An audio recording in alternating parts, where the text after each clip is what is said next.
ரொம்ப நல்லா இருக்கேன். இன்னைக்கு சிம்பிள் இன்கிரீடியன்ஸை வச்சு ஒரு சூப்பரான 2 மினிட்ஸ் முட்டைக்கோஸ் பொரியல் எப்படி செய்யறதுன்னு பார்த்துடலாம். அதுக்கு நான் 1 கப் முட்டைக்கோஸை வந்து துருவி எடுத்து வச்சுருக்கேன். ஒரு பெரிய வெங்காயத்தை வந்து சின்ன சின்னதாக கட் பண்ணி வச்சுருக்கேன்.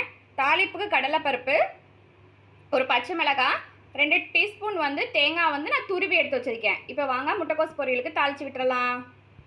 இப்போ ஸ்டவ் ஆன் பண்ணியாச்சு. பேன் வச்சு எண்ணெய் விட்டுக்கலாம். இப்போ எண்ணெய் காஞ்சிருச்சு. இது கூட கடுகும் கடலை பருப்பையும் சேர்த்துக்கலாம். இப்போ பச்சை மிளகாய் கருவேப்பிலையும் சேர்த்துக்கலாம்.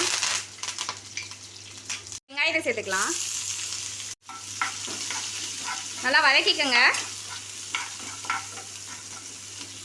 இப்போ வெங்காயம் நல்லா வதங்கிருச்சு. இது கூட உப்பு சேர்த்துக்கலாம்.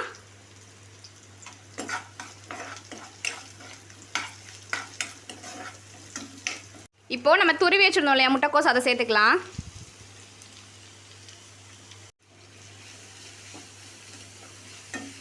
ஆனால் எண்ணெயிலே ஒரு 2 நிமிஷம் வதக்கி விட்டுக்கோங்க. நம்ம துருவி சேர்த்துருக்கனால முட்டைக்கோஸ் சீக்கிரமாகவே வெந்துடும். இதுக்கு நீங்கள் ஊற வச்சு வேக எடுத்து வச்ச கடலைப்பருப்பையும் சேர்த்துக்கலாம்.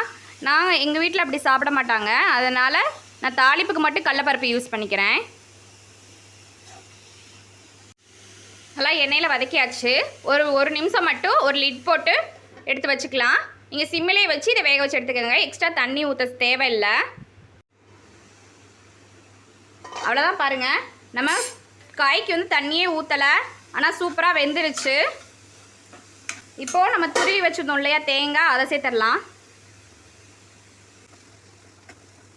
ஒரு நிமிஷம் ஹை ஃப்ளேம்லேயே வச்சு இதை நல்லா மிக்ஸ் பண்ணி விட்டுக்கோங்க. அவ்வளோதான், நம்ம பொரியல் ரெடி ஆயிடுச்சு.